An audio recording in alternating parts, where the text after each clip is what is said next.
All right, welcome again, Hope. I am Clay, and it's a fun time of year for parents. Some of you who are just graduating seniors are like, finally, I did it. See ya.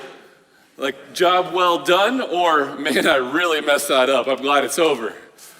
Maybe you read some of these books along the way. At least kids think their parents are reading these books. How to Traumatize Your Children. 7 proven methods to help you screw up your kids deliberately with skill. I'm even so gifted, I don't need to read a book. I can just do it naturally. Or maybe this one. Maybe your parents read this one. Raising the Perfect Child Through Guilt and Manipulation. These are real books. A little better, maybe, is How Not to Ruin Your Kids. A practical guide to raising happy, independent, equipped children. It's such a challenge, right? I still feel like I remember when I came home from the hospital with Judah, and I kept asking myself, how am I possibly responsible enough to do this?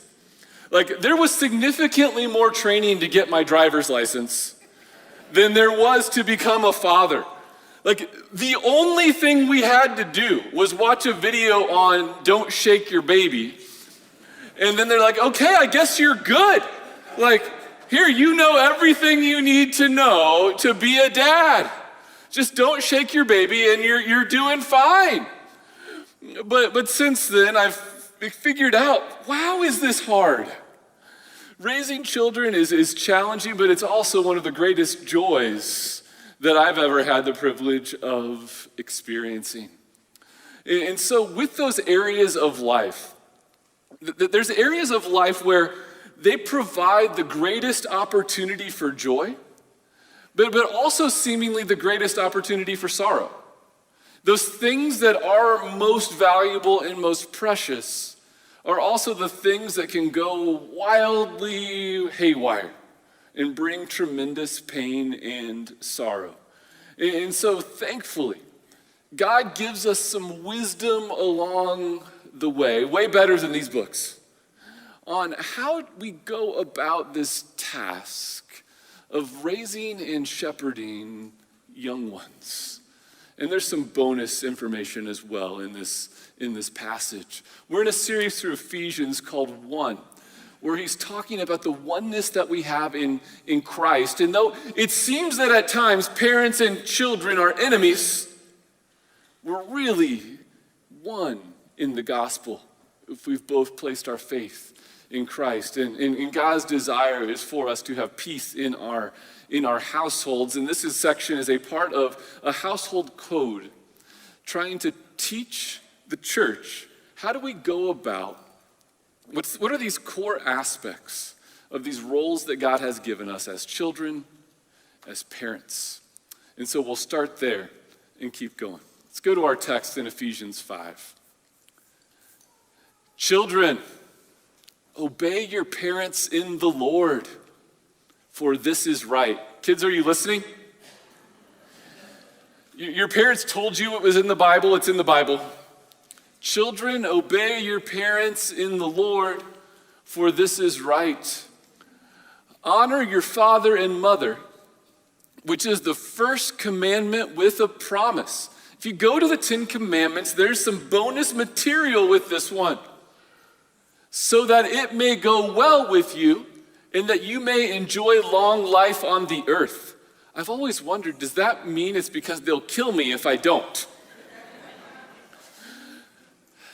He's saying, no, like there is this natural progression that if you obey your parents, your life will be better. We figure this out through experience, both because we will have good relationships with our parents and because our parents actually have valuable things to pass on to us. What does that look like, kids? This is for you. This is specifically, we'll start with kids who are still in the house.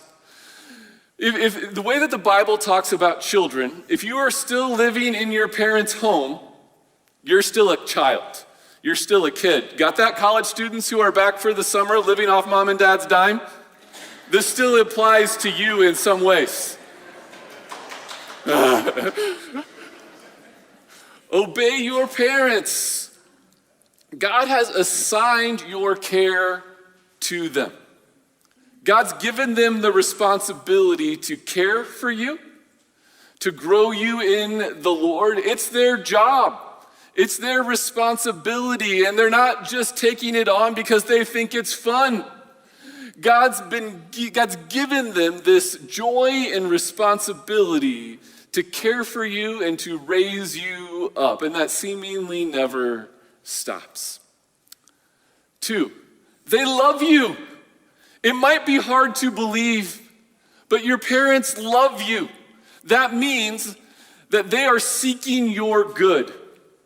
The instructions that they give you, at least if they're good parents, and I think most of them are, is for your good. It might seem like at times your parents are coming up with arbitrary rules to make life difficult for you. That is usually not the case. It may seem like they're trying to squash any possible joy you could possibly experience in life. That is not the case. Their boundaries and instructions are there, and they are giving them to you because they love you.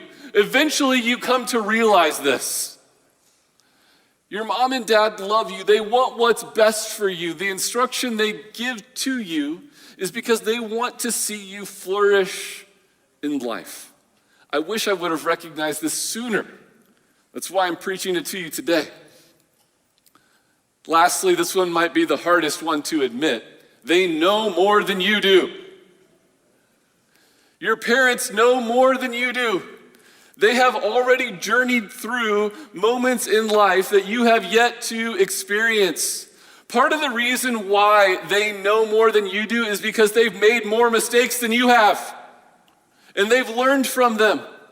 And their desire would be to spare you some of the pain that they have experienced in life from being dumb. They don't want you to have to suffer in the same ways that they have suffered, and so they're trying to love you and guide you.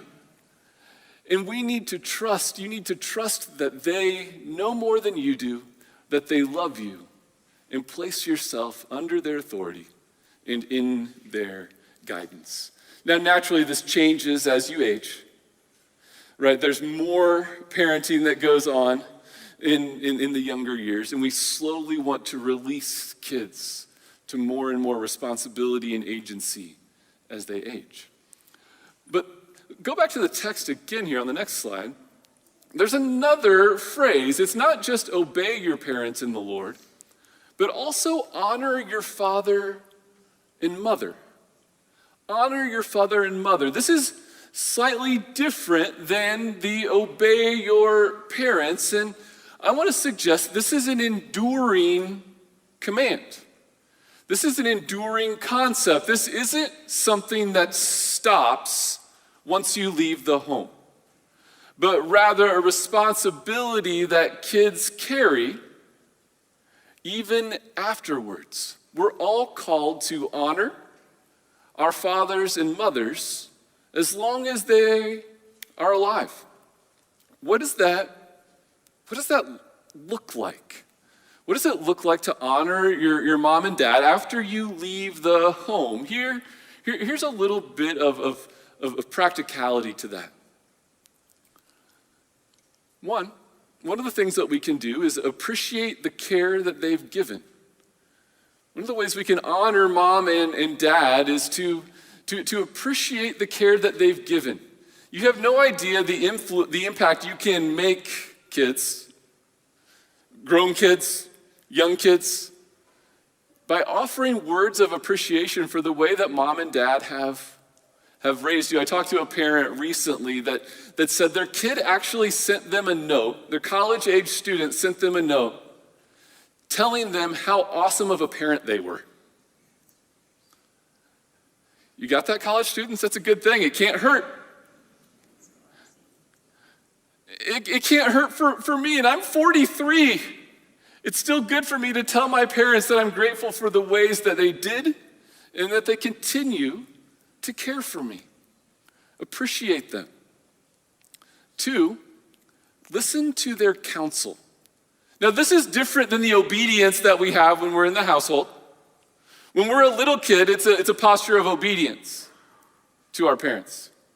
When we're out of the house, though, we're not completely freed from our parents' influence. I think we honor them when we seek out and listen to the counsel that our parents continue to offer.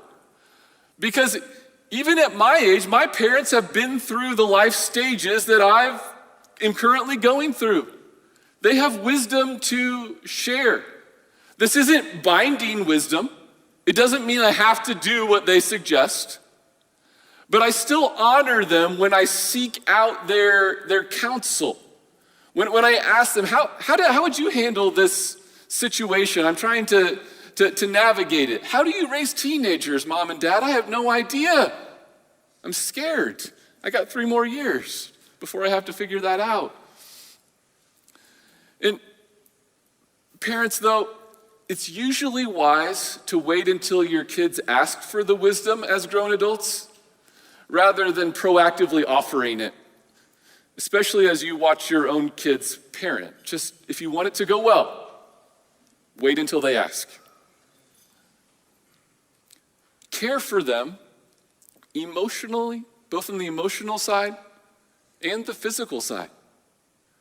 The tables start to turn, and eventually, kids are tasked with caring for their parents. Just as in young age, kids have significant needs, in old age, parents have significant needs. And in Jesus' day, in Paul's day, this was a huge deal. In fact, that word honor carries with it significant financial overtones. Is that it was the kids' their job. There's no retirement accounts back then. No 401ks to rely on, no pensions. Paul's specifically telling them in this passage, financially provide for your parents. It's your job, kids, to financially take care of your parents. Now, culture has changed today. Most of us don't need to do that. Some of us may.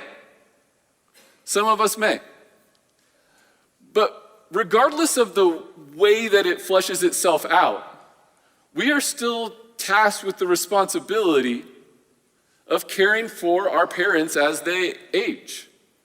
That's part of what it means to be a good child. Part of what it means to be a good kid. I'm preaching this to myself. My parents aren't quite at that age yet, but eventually it will come. I got you, Mom and Dad. Lastly, pray for them. They've been praying for you for a real long time. Have you thought about praying for your parents? What an impact that could make. Because prayer is powerful. It changes things. Your parents need your prayer. One of the most powerful things you can do for them is pray for them. Not to mention, how powerful would it be to have your child ask you how they can pray for you? What a way to build relationship and intimacy than by continuing to pray as parent and child, even as you progress through the years. All right. Parents, you have responsibilities too. He started with the kids. Fathers, do not exasperate your children. Kids, learn that word. Exasperate. If you feel like your parents are being overly harsh, Dad's punishment is just too bad, say, Dad, are you exasperating me? You'll at least probably get a laugh out of him. Do not exasperate your children. Instead, bring them up in the training and instruction of the Lord. He's writing and pushing back against a fairly harsh culture of parenting at his time, where discipline was strict, where his encouragement was, fathers, Lighten up. Make sure you're not too harsh with your kids.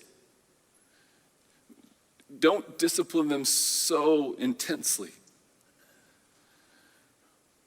What does this mean for today? I want to suggest a couple of things. One is that this still hasn't changed. Parents, we're called to intentionally guide our kids in their faith. That's a responsibility that God's given to us, especially fathers. We're supposed to lead our kids to the Lord and in the Lord. Is that something that you've set out as a goal for yourself? Are you spending time talking about the things of faith with your kids? Are you pouring into them not just taking care of their physical needs, but their spiritual needs as well? Let's make this a priority. Here at Hope, we believe that parents are the primary disciple makers for their children. The goal isn't for you to drop your kids off at Sunday school and then let the teachers take care of everything, but rather for that to be supplementary to the teaching that's taking place on a daily basis at home as you navigate life together in Christ. We want to partner with parents here, not replace them. That's one of the reasons why we restructured our Wednesday night programming a couple years ago to now, as Katie likes to say, kids bring their parents to church so that they can help them learn about Jesus. And so on Wednesday nights, parents come with their kids. Katie and Carl and their team do a great job teaching the scriptures to them, and then you break off into a separate small group room where parents have spiritual conversations with their own kids. You get to pray with your own kids. You have a time set aside in the week where if this isn't happening elsewhere, it can happen then. And I think it's a beautiful, beautiful thing.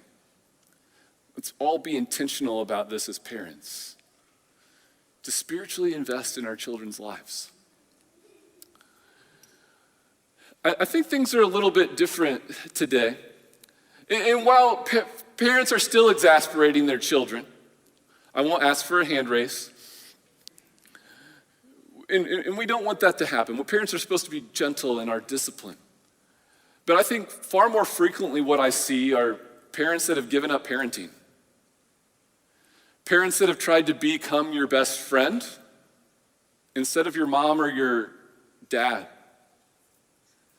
But parents, there's lots of people to be your kids' friends. There's no one else to be their mom and dad. They need a mom and dad.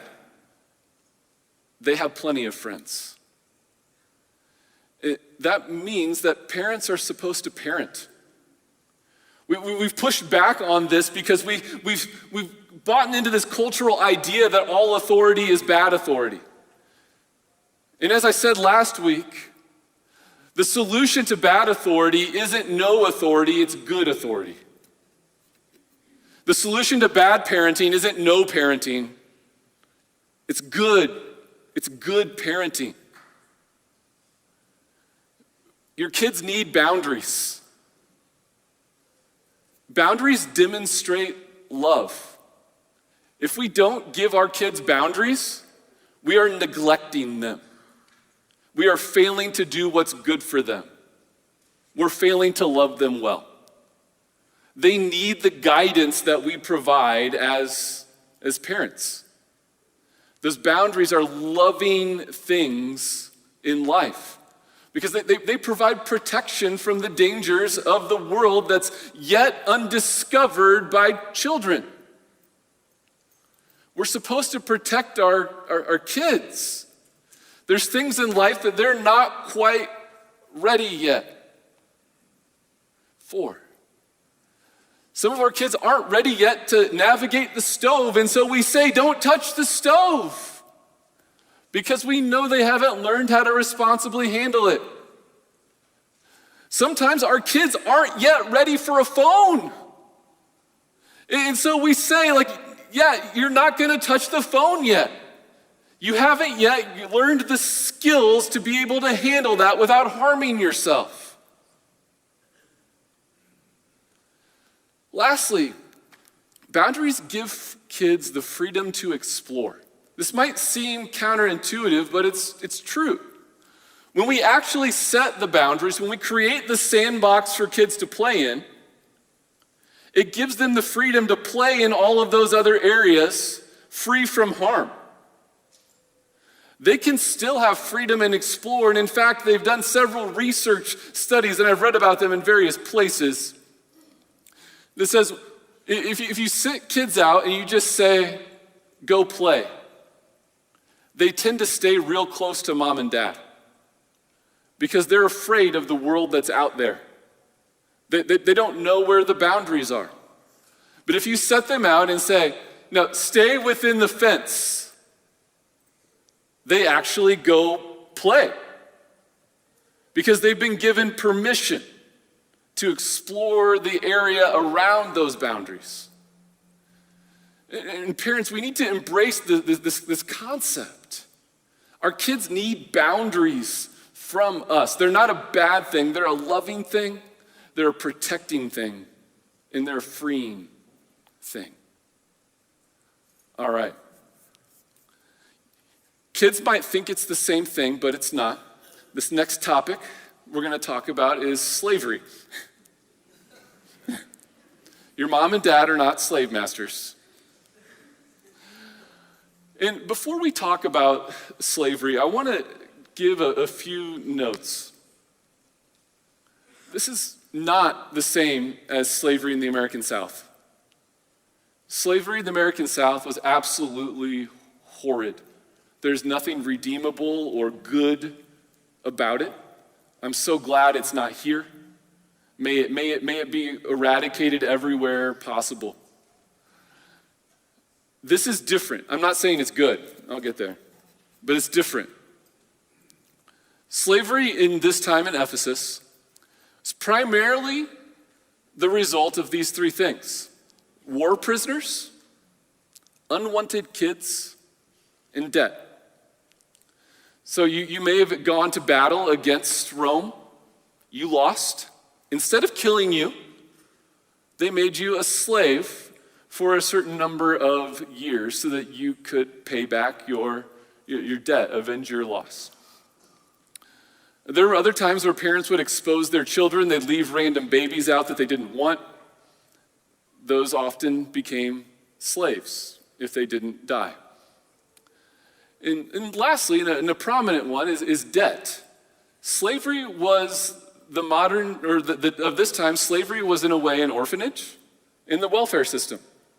If you didn't have enough money to live, if you racked up enough debt that you couldn't pay, you were able to enter into slavery of your own volition in order to pay back the debt that you owed.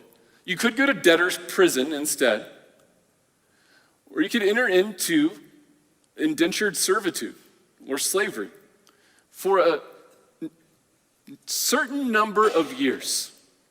Slavery in Paul's day was almost always temporary with a clear path to freedom. You received a stipend as part of your work that you could use to pay off your debt and eventually not be a slave anymore. Slavery is never endorsed or justified by the Bible. This is an important thing. Even this type, never endorsed or justified by the Bible. You never see Paul making a theological argument for it. Moses doesn't do that. Jesus doesn't do it. It's never endorsed or justified by the Bible. You see where it's here, more tolerated, but never endorsed or justified. It's not a good. It's never a good to own another human being. The reality, though, is that up to 30% of Ephesus were slaves. So this was a common life station for the people that are reading this letter. And so Paul needs to talk about it. crazy thing. In Ephesus, slaves and masters lived together and worshiped together as part of one family. That's countercultural. That the church was doing things that weren't happening elsewhere. And so with that, read this. Slaves, obey your earthly masters with respect and fear, and with sincerity of heart, just as you would obey Christ. Obey them not only to win their favor when their eye is on you, but as slaves of Christ, doing the will of God from your heart. Serve wholeheartedly, as if you were serving the Lord, not people, because you know that the Lord will reward each one for whatever good they do, whether they are slave or free. Man, what challenging words. To be in a relationship of slavery and hear Paul say this, that's so hard. It's so burdensome. And yet it's a chance to be a witness to Christ, even in unideal circumstances. The unideal circumstances aren't an excuse to not embody the principles of our faith. When we find ourselves in places where we don't really want to be, we still need to live out our faith. It's still an opportunity. You see Paul live out his faith in prison. You see Paul call people to live out their faith even in a relationship of slavery. And what he challenges them to is so crazy. And thankfully, we're not living in this kind of situation. We don't have slaves in our households. Slavery is outlawed and rightfully so. Said, may it be so everywhere. But we can still learn from this passage. And I want to expand the application a little more to even just socioeconomic authority. Because most of us are in some sort of relationship of socioeconomic authority, where somebody has some authority over our financial well-being. And how do we live within that? Go to the next slide, please. Some examples of it are your supervisor, your teachers, students, kids. How do we be a Christian in those relationships? One way is to show respect, to not tear down your boss, to not tear down your teachers, but to have a posture of respect as we learn and follow their leadership. I feel like even if we just did that one today, it would make an impact on those people that we are underneath. It's not standard anymore to respect your teachers. Some of you are teachers out there, you know this. It's gotten worse over the years.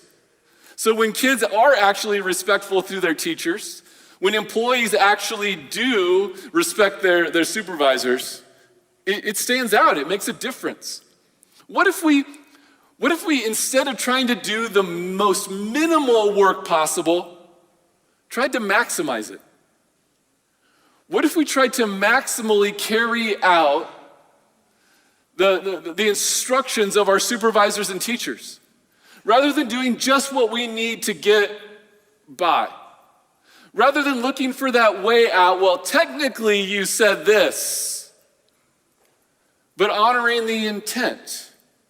It's a chance to make a difference, to stand out for Christ. What if we worked hard even when we were unwatched? Wouldn't that be crazy? To work hard all the time, even when you're working from home and your camera's off? What if you still worked hard? What if you didn't cheat even when you had the opportunity to? What if you didn't use AI to write that paper even though you knew you wouldn't get caught? What if you worked hard even when no one was watching? What if you viewed your work or your school as a form of worship? Doing it unto the Lord. What if instead of seeking earthly reward and only doing those things that lead to that, we relied on the heavenly reward that's promised in Christ? What if we were satisfied with that? I think if we really embraced this as a church, we could go out and make a difference in our communities. I think we could make a difference in our classrooms. Because people would see that something is different. May they, even as they mock our faith, say, but they're good workers. I'd like to have them in my company. Because they serve Christ. They embody a different kind of spirit. One last section.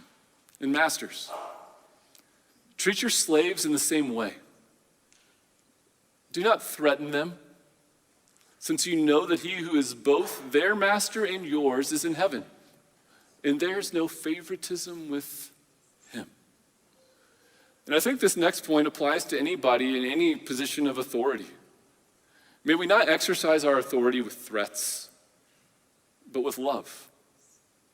Reminding ourselves that we're not the ultimate authority. Even if you have authority as a parent, as a supervisor, as a teacher, may you remember that there is somebody in authority over you. And may you exercise your authority underneath that authority. Say it like this. All forms of leadership must be exercised for the good of others and in submission to God. Both of those things are key. Whoever you're leading, you must lead for their good. Parents, we must lead our kids for their good, not for our good. Supervisors, you must lead your employees for their good, not for our good. Teachers, you should teach their kids for their good, not for your good. May we lead like that.